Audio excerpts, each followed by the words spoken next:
Everything on this one? Yes, we do. Okay.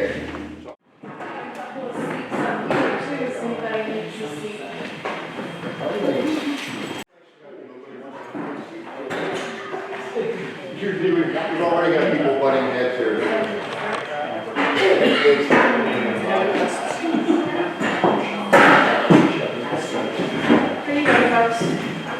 Well, thank you all for coming. I want to especially thank the three candidates for showing up. I know it was a long drive for some of you, and we do really appreciate this coming up to good old Hot Springs. I feel like I need to explain a little bit about how this forum started. And the reason is, I got a call yesterday from one of the candidates, and he said, I got a call from a friend of mine who said, you're not going to that Hot Springs forum, are you? It's just those hippies up there trying to ambush you. That's all it is. Those hippies up there trying to get you, right? No, the hippies up here aren't trying to get any of the candidates. I assure you that wasn't the case at all. So I'll give you just a brief background. I know you don't want to hear me, you want to hear them, but I feel I need to give you a brief background of how this happened. I'm Rube Wrightsman. I've been in law enforcement years ago, okay, and I was called by, I believe, the two organizers, Niska Worthen and Shelley Eisenrich, okay? And Niska called me about a week and a half ago, something like that, and said they were trying to get a forum together at the Grange for the sheriff's candidates, and would I be interested in writing some questions for the sheriff's candidates, especially pertinent to law enforcement questions, and especially to the Sanders County Sheriff's Office law enforcement questions. And I said, I can do that. So I started working on some questions, and we went back and forth on a couple of calls and talked about a format also, what kind of a format would benefit the public the best. And we finally decided, two of us, I believe Shelley might have had some input on coming up with a format a little bit different and some questions that are a little bit different. So I will read to you and to the candidates our format, okay? Oh, by the way, I wasn't scheduled to be the moderator. I came here today and said, who's your moderator? And they said, you are. I said, oh really? Okay, I didn't know that. So, okay. So this was not planned either, but here is the format for the Sheriff Candidates Forum. It will be a little bit different than the formats you've seen in the past. I'm sure most of you have been in forums before, and quite often what happens there, someone will ask a question of one of the candidates, that candidate will answer, and the other candidates will kind of piggyback on that answer that the first one has answered. And so by the time you leave, everyone is sounding kind of the same. At least that seems to be my impression of often what happens. This will be a little bit different, okay? We're going to start out and we're going to have each candidate take approximately 5 minutes and introduce themselves, give, maybe explain who they are, their background, their training and experience in law enforcement, what agencies they have worked for in the past and why they left those agencies, what they hope to accomplish as sheriff or why they are running, and any other pertinent information that they choose to give. So approximately 5 minutes. And then we have a magic little jar here that I've written up 24 questions that are very pertinent to the sheriff's office. And the way I did this, back when I was under sheriff, one of the first jobs I got assigned by the sheriff was to come up with a hiring process for deputies, to rewrite the interviews and come up with a totally new form of what we were doing. So I went to a lot of training for that, and I wrote the interview questions, and that's how I've treated these questions today. They're going to be quite a bit different than some of the other questions you've heard in various formats. These questions are going to be rather formulated as if the three people here were applying for the job as sheriff, because essentially that's what they're doing. And you, of course, are the hiring board, okay? So that's how we're going to approach this, that we were asking the same questions that I would ask a candidate who was running or who applied to be the office of sheriff in Sanders County. So they're going to be very law enforcement specific. They might be a little confusing to some of you, but I've written them, I hope I've written them in a way that you can understand, okay?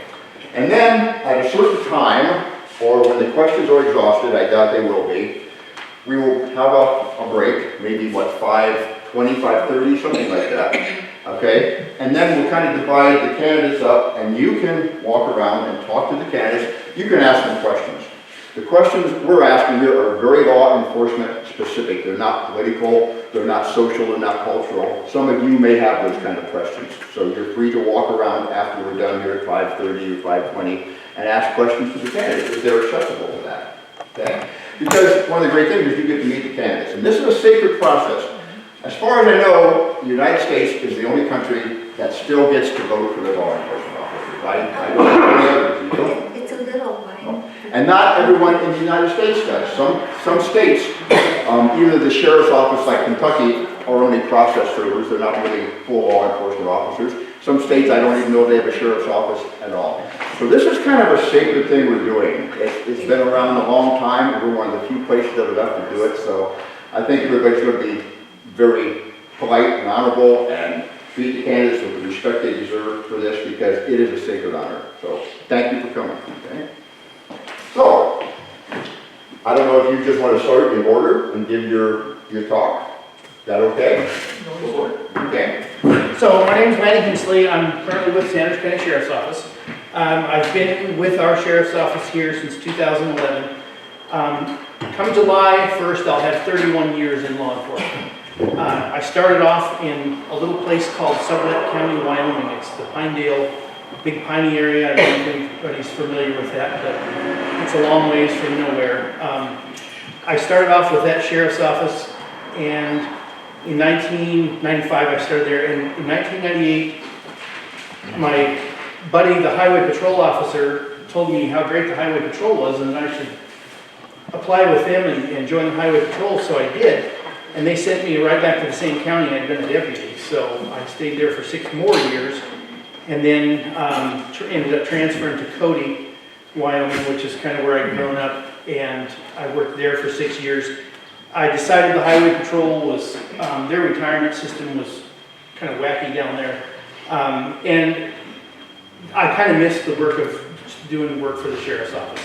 You know, I missed the people and the variety and stuff, and so told my wife, I said, I want to go back to work for a sheriff's office, and her first words is, I'm not going back to Big Piney. And so I said, well, I'm a Montana native. I want to move back to Montana. I had grown up in Wyoming from the time I was 4 on, but I was actually born in Miles City.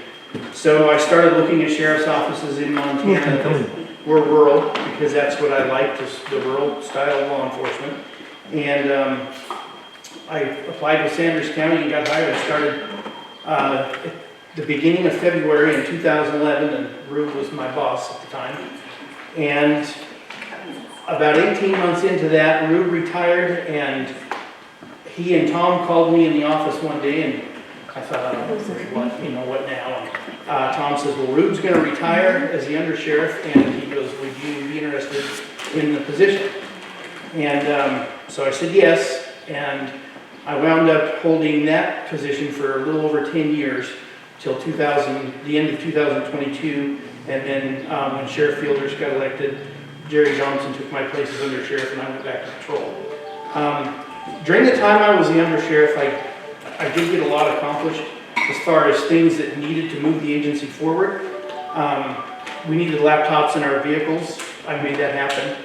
In order to do that, we had to change our records management system over to be compatible with that. I made that happen. In 2022, during the whole COVID shortage of vehicles, 2 of our replacement vehicles I were told that I was going to have to pay retail for because the dealers weren't doing fleet stuff. Ended up having to buy 2 used trucks on Auto Trader. The 2 white Fords that you see in our fleet are the ones that I got. Got them back to Sanders County, and the county mechanic said, oh, we got reassigned to the road crew, we can't set your trucks up. So that year I ended up setting up those 2 trucks in my driveway. The light bars, the sirens, the radios, cages, everything. I did that. So, you know, I've got the experience, I can think outside the box. Both of my children went to school and graduated at Thompson Falls High School. My son's in the Army now, stationed in Germany. My daughter just graduated college. My wife has worked in the financial sector over there for, well, almost since 2012. And so, you know, we're invested in this community. And, you know, being a patrol officer, I see all parts of our county. And when I was the undersheriff, I used to spend a good portion of my shifts on the road patrolling also. And so what I have to offer is, you know, if you elect me, I want to be a proactive sheriff out in the community working with people. and I have the experience and the knowledge to back that. So appreciate your vote. Thanks. Thanks, Lanny.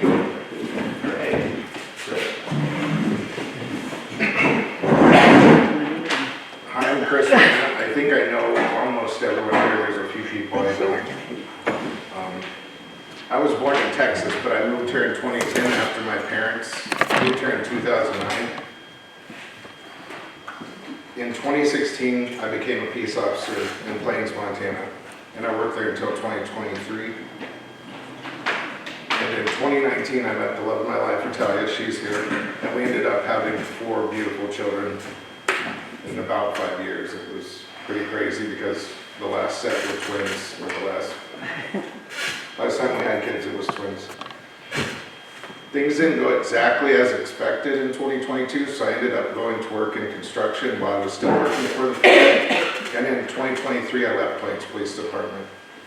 One of the reasons we decided to settle here in Plains, in this Sanders County, was because I knew I could protect my kids here. I knew I could raise them here and it'd be a safe place. I don't feel that same way anymore. Since then, I've seen this county become more divided.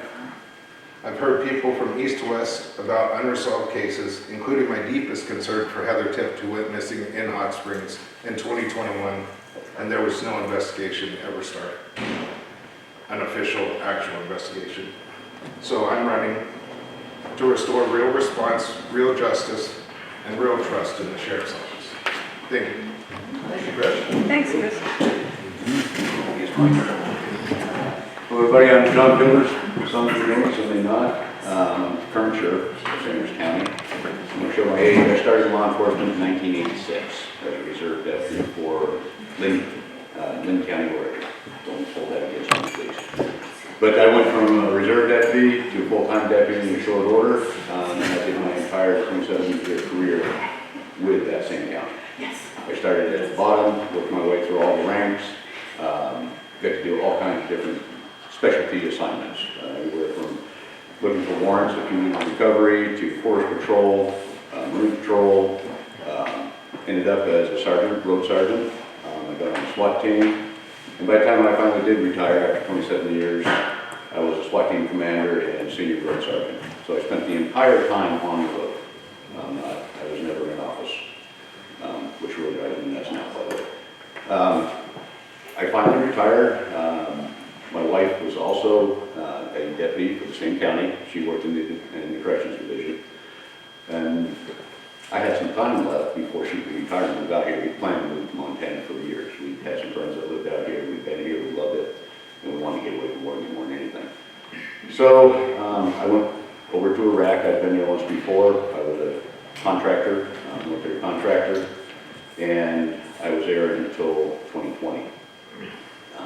Got back just in time as COVID was hitting. I was the last flight out of Iraq. The rest of those poor guys were stuck there for months and months and months before they were able to fly out. So we'd already bought our place in Montana. My lovely wife had managed all the paperwork while I was gone, so I had this really nice place to come back to. So much for retirement. I was encouraged by multiple people that knew me to run for sheriff. It was a pretty tumultuous time, you might say, in the last election. And so, okay, I ran it, and here I am. We put Jerry, my undersheriff, we put our nose to the grindstone, and we've accomplished a lot. It's always a challenge. Money is always an issue. There's only so much money in the pot, so you make the best with what you get. It doesn't mean you can't fight for every nickel that you can get. And that's my mission in life. I'm laser focused on the office, the community. I tell people I wasn't born here. I don't have the credits to say I'm a native, but I'm going to die here. This is the last great place, and there's nowhere left to go. So we gained a lot of ground. I mean, after we're done with this section, we've made a punch list of all the accomplishments that we've been able to do, and I'd like to continue doing that. The job's not finished yet, so I hate to leave it hanging. You might say we're on a roll, and we're doing pretty good. So, in a nutshell, here I am now. I've got over 30 years, 3 years as a sheriff. First few years is a learning curve for anybody that's going to be sheriff. And then you have to build the trust of your people, and that's a challenge in itself. You do a little weeding here and there, you might say, to make things work. But I'm here to answer your questions afterwards, or I guess even during. Thank you, Sheriff. Moving to the question part. We have a medically sealed magic jar here. If a genie comes out of this, I get first wish, by the way. Okay. So we'll start with the sheriff since we started over here. And each candidate will answer, only one candidate will answer the question that they drew. And that way, the others aren't just, parroting the answer or criticizing or something like that. And the 24 questions, I think we have enough to keep everybody busy for a while. So we will take your questions from the magic jar and give it your best, everyone.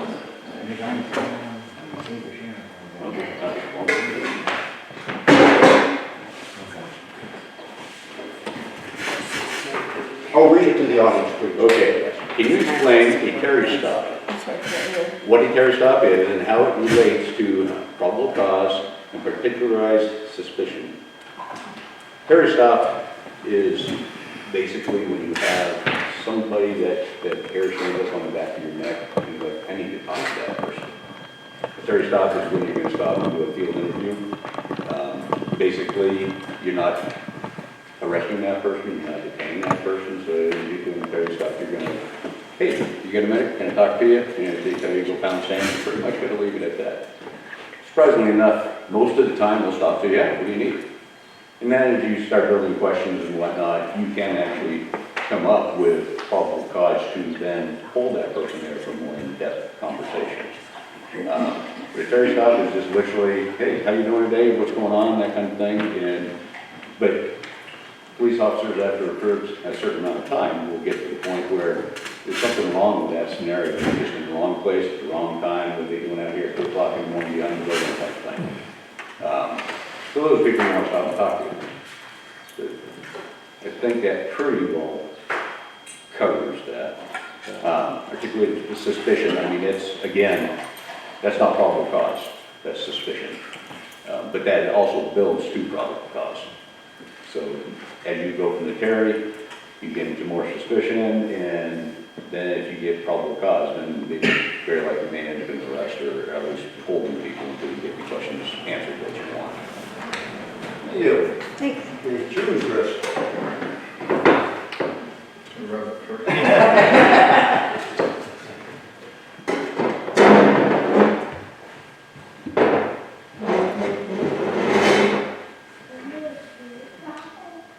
Says, sheriffs are public figures. What is your training, experience, and level of ability at public speaking, explaining policies and critical or controversial incidents to the public and the media? I'd say I'm a better investigator than I am a politician. So this is my experience public speaking and the past meet and greets I've done this year, basically. I think I'm probably pretty good at explaining policies, critical or controversial incidents, because I know how to withhold information that's private and talk about the incident itself. And I definitely know how to communicate through the media or online with anything like that would be typed out. But as speaking, I would be prepared to do a press conference if there was some sort of serious incident before all the media got there. So I don't know if that's a good answer. Any answer to that? That's what the hiring board is here for, I guess, to decide that. Right? Did I answer the question? Yeah, I think you did. Yeah. Not for me to judge, it's just.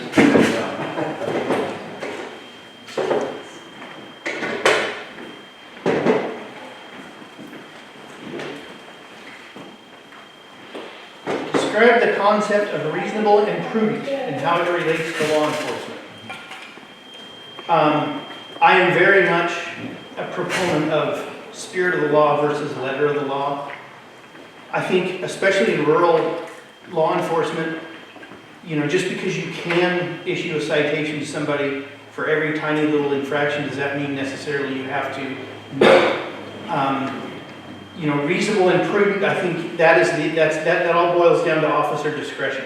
And I think officer discretion is one of the most sacred things we have in our culture in law enforcement in this day and age that doesn't exist in a lot of other places in the world, because they don't have that level of discretion. They can't make those kind of decisions because of the way they're structured, whether they're part of the military, they're part of a federalized police force or whatever. We're unique because, you know, like was said earlier, we elect our law enforcement with the sheriff's offices. And I think the sheriff, his role in this is making sure that he has an agency that cultivates good officer discretion. And so these officers are out enforcing the law with the level of discretion that is appropriate for that community. Would I, if, you know, my style of law enforcement and the way I take care of problems and handle things probably would never fly in Seattle or Denver because it's rural law enforcement. And so when you get officers that come here from bigger agencies, you have to be careful of that because, you know, we live with each other, we work with each other, we see each other at the grocery store or the doctor's office or the post office. And so we need to be consistent and have respect, but we also need to be aware of how reasonable and prudent fits within what we're doing.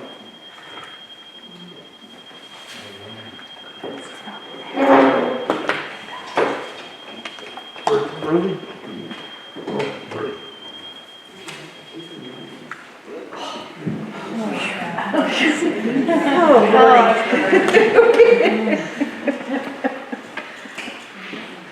Can you tell us about the Montana Association of Counties? What their function is and how you will use their resources to help the Sanders County Sheriff's Office. MACO is basically our insurance company. They're the people that when we say you got sued, and if you're doing your job, you're going to get sued, it happens. MACO is the one to come in and go to that for you. Could you speak MACO up is just a also little huge. bit? I'm sorry. Louder? Okay, Yeah, sorry. just a little bit. MACOs are they are a great sounding board. When we have questions of, okay, how are we going to do this? Should we do this?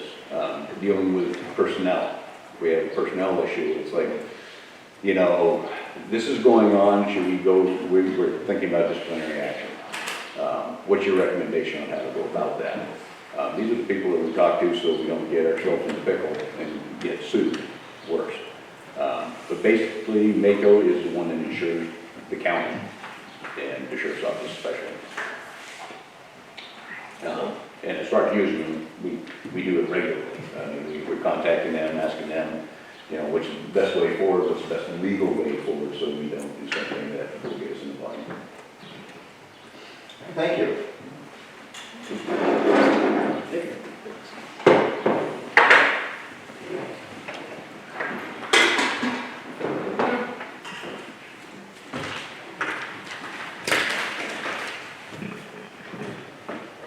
It says, what is your experience with public events or incidents such as protests, forest fires, floods, multi-vehicle accidents, search and rescue operations, and so forth? I don't think we've ever had a protest here. The biggest thing was when people were protesting in front of Simple Simon's Pizza in Plains. That was a couple of years ago. And I was able to talk to them about the law and the easement and where they could be at and where they couldn't be at. When they violated that, I talked to them and ended up having to arrest one because he didn't stay off the property, but I get along with those people fine now. And they worked it out with Simple Simon Pizza. It went away actually. It's a new pizza place. Forest fires, I have experience being evacuated and how they do roadblocks, and I don't like the way they do roadblocks. I think it was really inefficient blocking the road from people evacuating more so than coming in. I think that could be improved if that ever happens again and people having access to their property. And that's something the sheriff's office does take part in and evacuate people.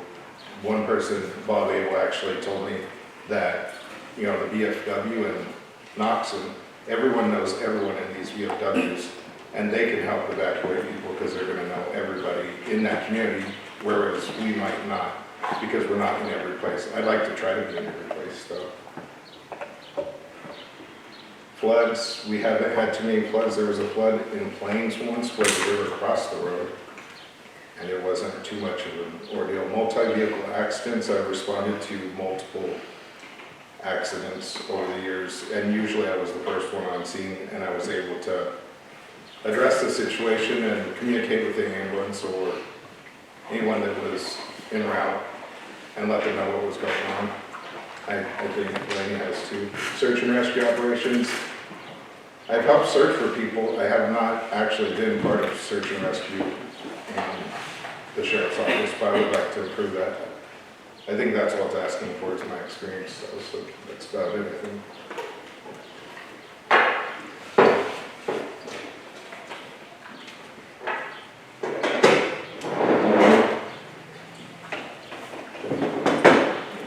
Tell us what the different levels of post police officer standards and training is, what that stands for.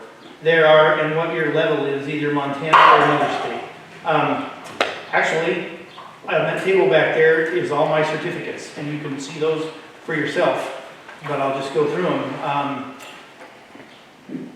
At a peace officer level, there's basic, intermediate, and advanced. And beyond that, there can be supervisory, command, and administrative, and I have all 6 of those. There's certain time you have to be on to get those certifications. And there's a certain amount of hours that go with that experience to get to the next level. I was also in Wyoming, I had reached professional level of certification, which is same as our advanced here.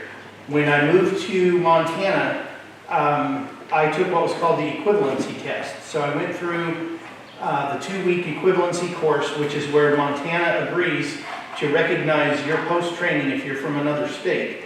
And I had been through Peace Officer Basic, Detention Officer Basic, and the Highway Patrol Officer Basic in Wyoming. And I think when I added those all up one time, it came to 36 weeks of basic training. Montana recognized that after I went through the EQ class, because Montana and Wyoming are very, very similar with the way their state statutes are set up. There was a few nuances with Montana, and that's what they go over in that equivalency course.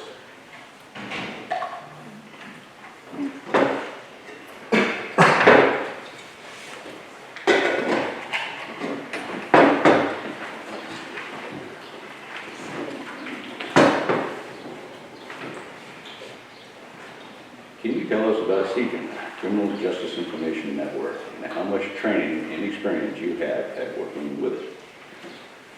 Well, didn't have it until I became sheriff, quite honestly with you. The training in it, you have to be certified. You have to, basically it's an online class. You have to go through, do the reading on it and take a test, and you have to do that regularly, I think it's yearly. What that does is our computer files, they're not for the public. So basically you have to take a security test and whatnot, so what you can and cannot do for the general public, and what you just can't talk about. So basically like our office, if you're going to be in the office unescorted, you have to be CJIN certified just to walk through the office alone. Because there can be paperwork, investigations on desks and things like that. So CJIN is something that it's all criminal justice information, and it's not for the newspaper. Let's put it this way: it's type of information that's for criminal justice purposes, and it's not to be released to the general public. So everybody in my office, and most police agencies as well, have to be CJIN certified in order to look at that material.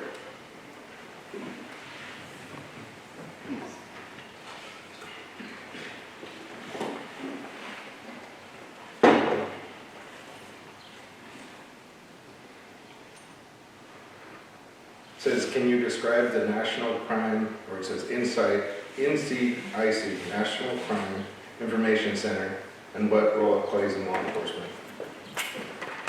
Basically that, when you talk to dispatch and they run something through CJIN, they are the agency that has all that information and sends it out. I know when they go down, it's a real problem if you're on a traffic stop, because you don't know anything about the person you're stopping, if they have a license, this kind of thing.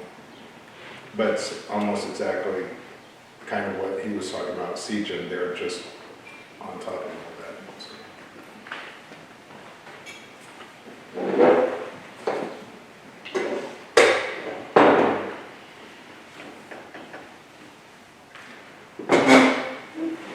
What is the role of POST, Police Officer Standards and Training Council, and how much experience have you had in dealing with them?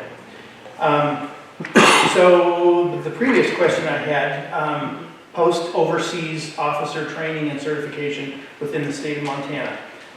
They set the standards of how much training, refresher training you have to go to keep certified, once you're certified.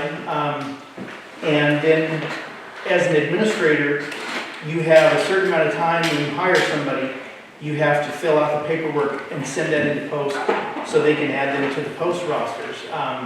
And then, so I've had that experience in dealing with them, arranging training with them, and then also, you know, when there was disciplinary actions come up or complaints against officers, I would consult with post on those issues as well. When there's a complaint on an officer, a lot of times, somebody will send it to post instead of whatever law enforcement agency the complaint is made in. Post will usually refer it back to the administrator of that agency first to review it, determine if there's any merit, and then have post do an independent investigation on their own. But the role of post governs the certifications of peace officers in the state. That's their primary role. And they set the standards for those different levels and how many hours are required to get them and maintain them.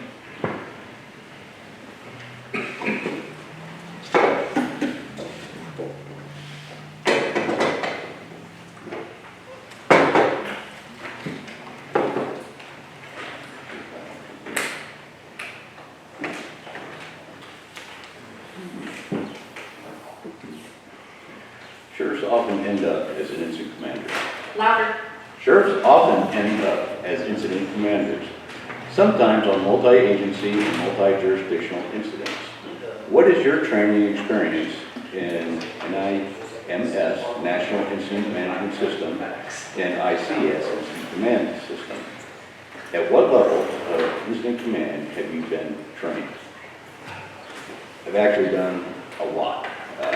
I'll go back to Force Patrol. I was in charge of almost every search and rescue operation. We had what they call the triad, where 3 different counties came together in the Washington wilderness area. And so we ended up very often had 3 different counties to herd, you might say, like herding cats. But, so I was designated, I started in Lynn County where I used to work. I was in charge of the incident commander and PIO and all the brass left.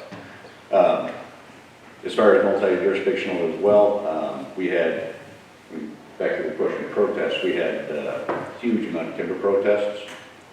It's still on video on YouTube, I believe, where we had thousands of people show up and hug trees and chain themselves to them and do all kinds of crazy things. So I've been incident commander on several of those. And then, as I said before, I retired as a SWAT team commander.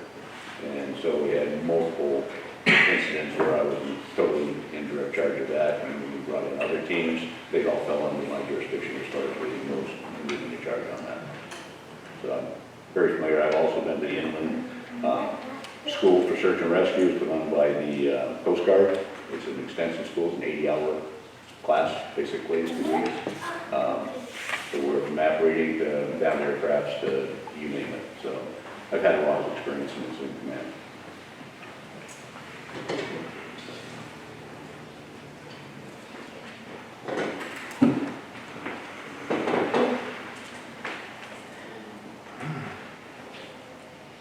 What is your training and experience in writing or managing grants? I've done 1 grant for my business during COVID, and then I also did a high visibility grant for Plains Police Department. I think it was 2017 or maybe 2018. That's my experience. I've written 2 grants.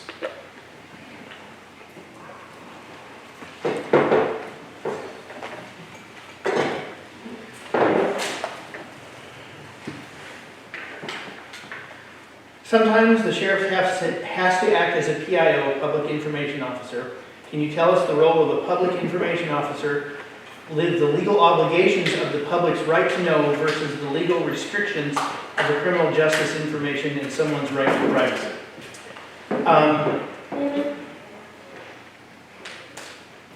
The role of a Public Information Officer, it ties in with the transparency that goes with what we need in law enforcement. You know, and I'll use forest fires, that's the one that comes to mind readily for me, because I've done 7 of them, I think. I was 6 or 7 forest fires.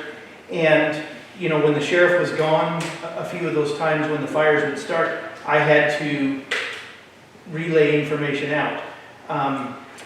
The obligations, the legal obligations of the public's right to know versus the restrictions of criminal justice. You cannot, as they talked about earlier, criminal justice information, anything that involves an active investigation, any kind of personal identifiable information on somebody, you can't release that kind of stuff, or juveniles. But you have to be able to convey any kind of an incident out. Say if you had a shooting, or which we've had a couple of homicides when I was the undersheriff. You know, we had to get that information out, but you have to be careful about, you know, you can't let any facts of the case get in there. You have to screen that out as you're releasing this information. One of the other ones is fatal incidents like vehicle crashes. You got to be very careful with releasing information until you've gone through the steps with the coroner's office to make sure that the families of the deceased are notified and things like that. You don't want somebody finding out they lost a loved one in a crash from a Facebook post. I mean, it's a lot of it's just common sense and professional etiquette. You just think of how would you feel when you're releasing this information. How would you feel if your friends or loved ones or family was involved in this and you accidentally brought that in, or if it was a case they were involved in. And you've got to know what the CJIN rules are in order to be able to adhere to those and not violate them when you're releasing that information.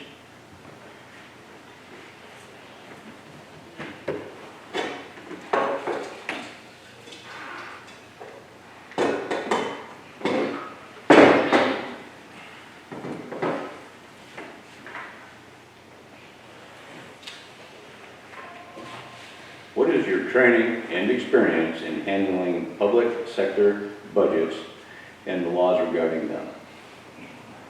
Well, I spent the last 3 years working with budgets, but even prior to that, I had to work the budget for my previous SWAT team. The previous SWAT team was 40 people, and the budget was almost 3 times larger than the budget I have now. I think I spent more time over the SWAT team than we have budgeted for the sheriff's office here.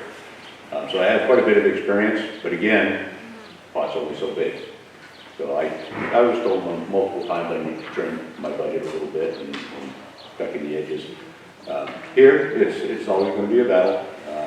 It's a matter of priorities and whatnot. I always fight for as much as I can possibly get because I believe in giving the people of this county the best public safety as I can possibly give them. So I ruffle feathers here and there, but I will always fight to get the most I can as far as that's concerned. The budget, once it's set, you just got to be, it's no different than at home.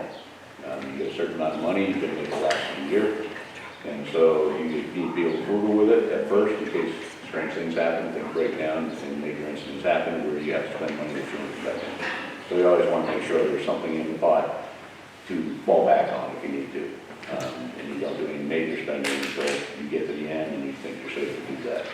And then you try not to spend it to zero. But I've had quite a bit of experience in the budgeting aspect as far as that's concerned.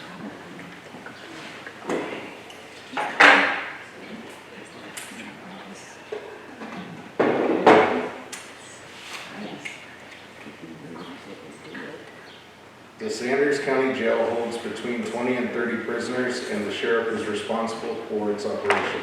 What is your experience in managing a detention center?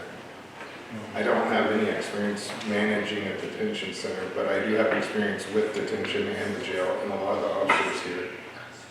I know a lot have been replaced, but I understand how most things work there, and I've actually went in and helped restrain when a male, whenever there was only a female working and he had been using drugs. I know how to manage people. I don't know what else I can say for that, though. I'll try to answer my questions fast because people seem bored.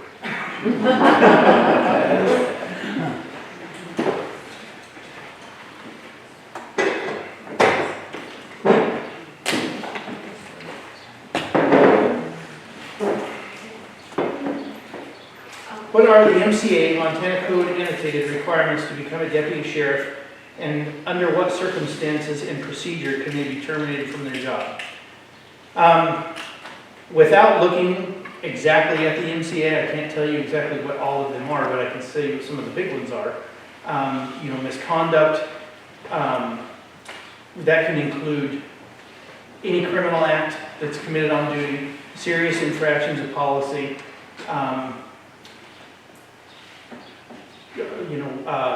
mishandling evidence. The circumstances and procedure that they can be terminated, those are set forth a lot by your agency's policies. But there are some, you have Montana Code annotated, which that's the statutory requirements for the job. So you've got to be a citizen, you can't be a felon, you have to be able to handle siege and information, and I think you have to be over 21 years of age. And you have to be certifiable, you have to meet all the physical requirements that the academy sets forward to get your certification. The termination part, it's case specific. So, you know, there could be a pattern of things that an agency decides to terminate for, or it could be one big thing that an agency decides to terminate for. They may call MACO for guidance on that, because, you know, they want to protect the county from a wrongful termination. So you would get your guidance from MACO and from your county attorney on those things. But, you know, like I said, you know, the big ones, anything criminal is pretty much going to be a fireable offense. And then you have your ethical things that are going to be fired. If you've got officers that are, you know, treating people differently in the public in exchange for breaks on speeding tickets or cases, or, you know, things like that, you know, those are things they can be fired for. There's just a lot of things there. You have your MCA, which determines that, but you also have your administrative rules of Montana. They call them ARMS. Those are more specific with peace officers and the criteria to dismiss them and remain qualified as well. So a lot of it's going to be, my basic answer to that would be just case specific, but I know where to look to find the answers.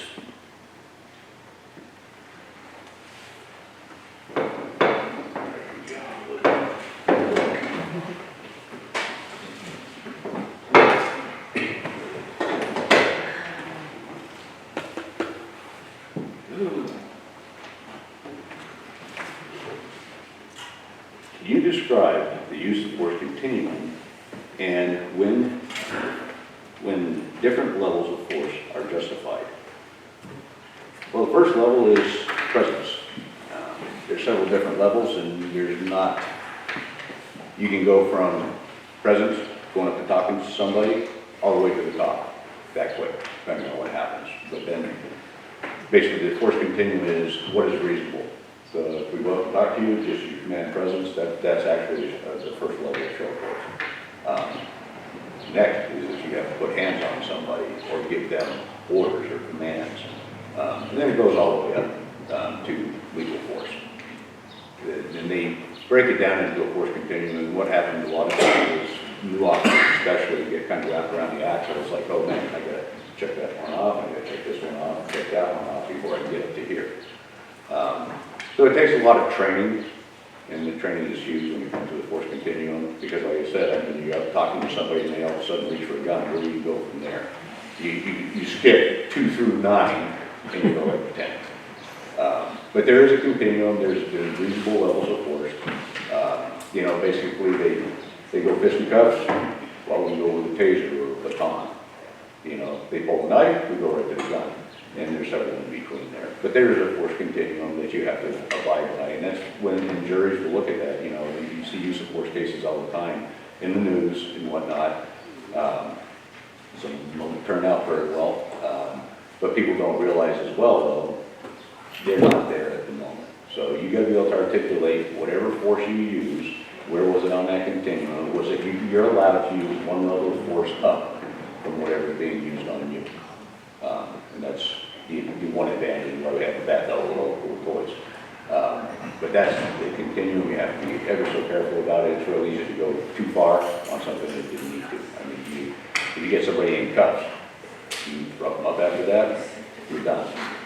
You see what I mean? So, but anyhow, the force continuum is something we constantly go over, and that's something that has to be trained regularly.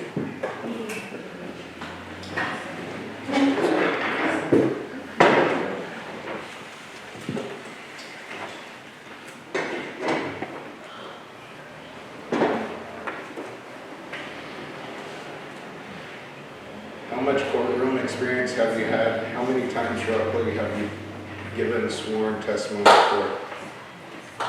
I'd say it's probably under 10 times. I didn't handle a lot of felonies, but the ones I did, usually they worked a plea deal because the evidence was really good.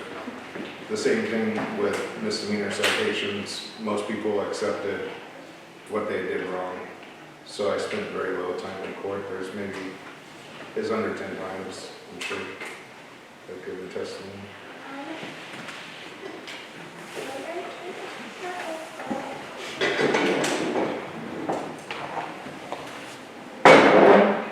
Can you explain what role the county commissioners play in the sheriff's office and how you and the sheriff's office will function within that role? The county commissioners in Montana set the budgets for each department within county government. They're also responsible for ultimately the personnel management of all the employees with the county. I worked with the county commissioners a lot when I was the undersheriff. There was sometimes we didn't agree on things, but you know that's going to happen in government. But I think it's in the public's best interest for everybody to at least try and work things out, because if you don't, the public is who pays for that.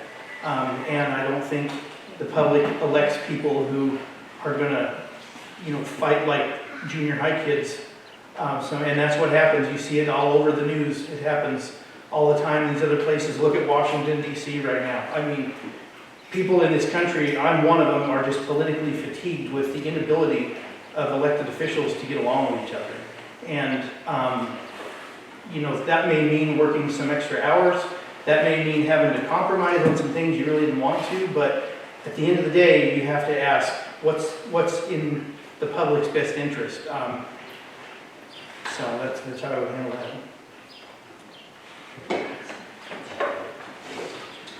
Get down the bottom here.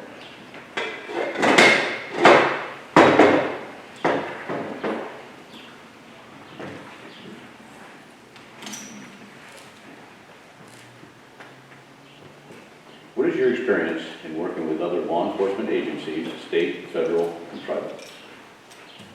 Well, I'll start with here. We work quite closely with the Thompson Falls and Plains Police Department. We're always interacting. We're on the same computer system, so all our reports or whatnot. We interact with Hot Springs, probably not as much as the other two. The Federals, we really did some repair on that with the mostly Border Patrol.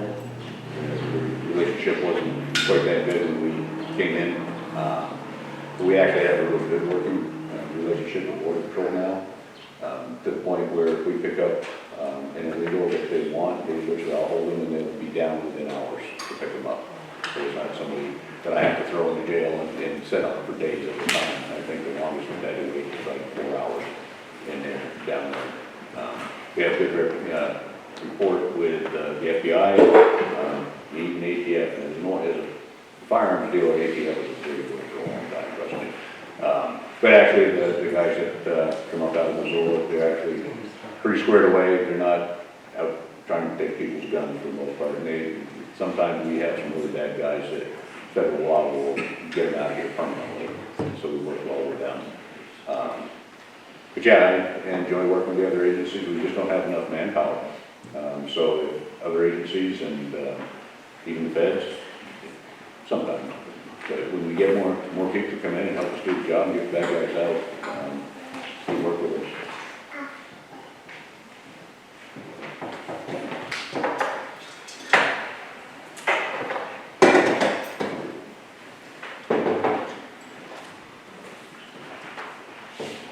explain the Brady list and how you would handle any of your officers who are on it or could possibly be subject to it?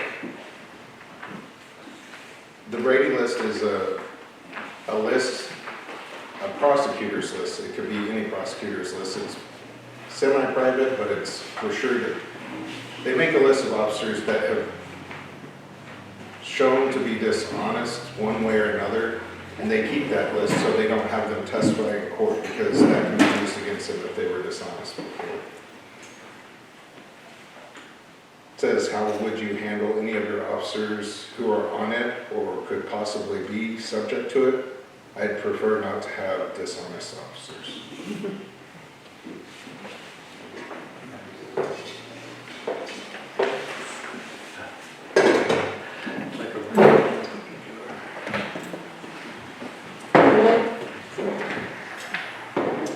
What is your training and experience in law enforcement leadership? I kind of already have gone through some of that with my different levels of certification, and you know, when I introduced myself, 31 years as of July 1st is how long I've been in law enforcement. The leadership part was the 10 years primarily as the undersheriff. Also during my career I've been a field training officer, which is leadership. Field FTO is what field training officers abbreviated to. When you hire new officers,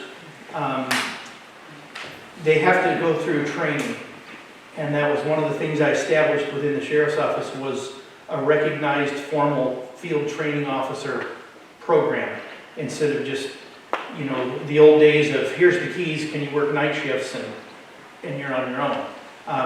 Now it's evaluated daily, and you know, those are, it goes for different phases. And so, you know, in addition to the administrative stuff I did for the 10 years as undersheriff, I've also had occasions to train other officers outside of that administrative leadership, which is you're basically the first line supervisor when you're an FTO on somebody.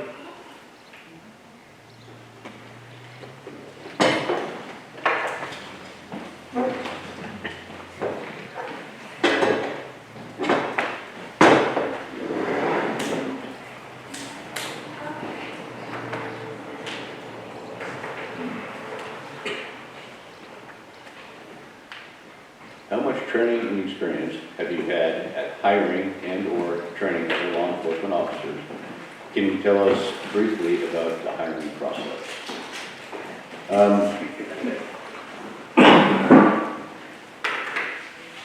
Hiring wise, I've done more here. Obviously, in my previous sheriff's office, I wasn't in a position to do the hiring. Hiring is miserable. Trying to find good candidates that are willing to come to this area for the pay is unbelievably difficult. And unfortunate, we probably round file 3/4 of the applications. It's just red flags all over the place, half of them don't even qualify. So hiring is extremely difficult, especially in this area. As far as training, I was also for almost 20 years an FTO, field training officer, in my previous sheriff's office. And it's extremely important. I mean, if you will, and I've seen it, if you have a field training officer that is got a bad attitude, you might say, guess what you get from the trainee? It's just like you get a little carbon copy of that person. So field training officers, you got to pick those people as well, and they've got to create good deputies. That in, that out, you might say, if you would want field training officers. As far as I said, I was on SWAT. Training is immense. There's a lot of young men that want to go into SWAT. It's all fun and games and all high-speed stuff, but they just don't cut it because that's, to them, they left the police officer behind, and now they think they're, you know, special ops in the military. SWAT's fun, but we have a lot more restraints in SWAT than a military operation is. It should never be out there just to pick but take names, you might say. So training is huge there, and we have to beat people out of SWAT. And, you know, they finally get their major role, but they just weren't cut out for it. They had the wrong mindset. for that kind of operation. And the same thing with deputies. If carrying a gun and driving fast is what you think in your pocket is, that's not the truth. We're training those new deputies and police officers is huge to make sure that you don't turn out somebody like that. I've had a lot of experience in training. Like I said, it's almost 20 years as a field training officer.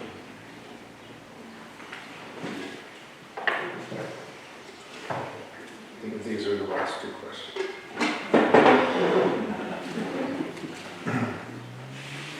Tell us what you believe is the difference between being a law enforcement officer and a law enforcement administrator. I always use the word peace officer because we keep the peace. I think what it's trying to ask, let's see here, so. I think you have to make sure that your officers have the tools they need to do the job and they're supported in doing the job and making the right decision, sometimes in split seconds. So that's the difference, is being on top, you've got to support all your guys. You've also got to lead by example and be out there with them. I think that's probably what I would say.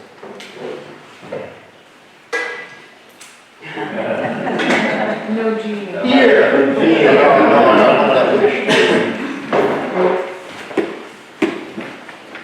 What is currently the most pressing problem facing the Sanders County Sheriff's Office, and how will you address it? Being in my role there, I may not be able to tell you what the actual most pressing problem is because I'm a patrol deputy now. I don't see things in the entirety as I did when I was the undersheriff, so keep in mind the answer that I give might be coming from some of those lenses. Right now, what I see is a logistical issue with coverage and the size of the county, given the calls that have gone up since the whole COVID disaster hit, and people have moved in. Our population has gone up, and anytime you have an increase in population, you have an increase in calls. That's just the way it works. And a lot of the things we had done up to that point helped, like I said, putting the laptops in the trucks. One of the things I would like to do is put remote workstations, substations in the county for officers who are covering different areas, and I'll explain my rationale behind that. So here in Hot Springs, you have some officers who live over here, but they may not work over here all the time, and vice versa. If they're off, your coverage may come from somebody who's lives in Knoxon or Trout Creek. So they've got to drive all the way over here to cover this area for an entire shift. And it goes the other way too. If it's somebody that lives over here that's covering for a Heron guy when they're off, or a Knoxon guy when they're off. Not having a place to work in the middle of that shift means if you're trying to put together any kind of a serious case that involves plugging in body cameras and plugging in, to printers and doing all this different stuff, that you have to lay all this stuff out to put a case together. In January at 2 a.m. in the morning during the blizzard, the tailgate of your truck or the dashboard of your truck in Hot Springs is not the best place to be doing that. What I have looked at, what I would like to do, and I was headed down this path as the undersheriff, is work with our commissioners and convince them we need some office space in each of these county road buildings. The county already owns the ground, they already own the building. Can we just invest in some building materials to put these offices in? Because the other logistical problem that you run into is when you have an officer who is trying to cover the Hot Springs area and he lives in Knoxon, he's either not going to be here that much and not be available that much, or he's going to have to run back to Thompson Falls to work on some case he may have picked up on that end of the county. So at best, you're going to get him respond when he gets a call over here. So this way, if there was a place they could work and do their job, they could remain in this area, stay focused on their cases, put these things together, have everything they need to work here in this area, and it would limit the trips and the wear and tear on the trucks and the fuel spent driving to Thompson Falls, and that would work with serving civil papers too. I've already talked with my prospective pick with undersheriff about this, about us, him and I, splitting the county in half, and once every couple of days, I would take the civil papers to be served to the west end, he would bring them to the east end, so officers who live in those areas could check on duty, go to those offices, get the civils, take them out and serve them, and then go, and then stay in that area and not have to drive them back to Thompson Falls all the time. So the logistics of coverage is one of the, is probably my best answer to that question. Thank you. I think that's all the questions, which is amazing because we had planned to go to phase 2 at 5:15. So these guys were very good at writing the questions, or they were very good at answering them. I'm not sure and keeping it the time, and I want to thank them. They kept to the subject very well, and I think they all gave some very good answers. And I want to thank the audience for being attentive and listening. What we want to do in phase 2 here, we thought about how to do this so you all get to ask questions of the candidates, and we didn't want to do this ask them just one at a time or something like that. So we thought we would have them divide up into tables. And Lanny, I think, has a table over there. We can separate these tables. And then what we want is for you to feel free and come up and ask your questions to the individual candidates. And that way you get to meet them. Quite often, if you're like me, you only get to meet, the top of the class or something like that, right? So you get to meet them now, and you can ask them what questions you get to talk to them. So if you guys would like to divide or you choose to, if that's acceptable to you, okay. So don't be shy, they're here for you.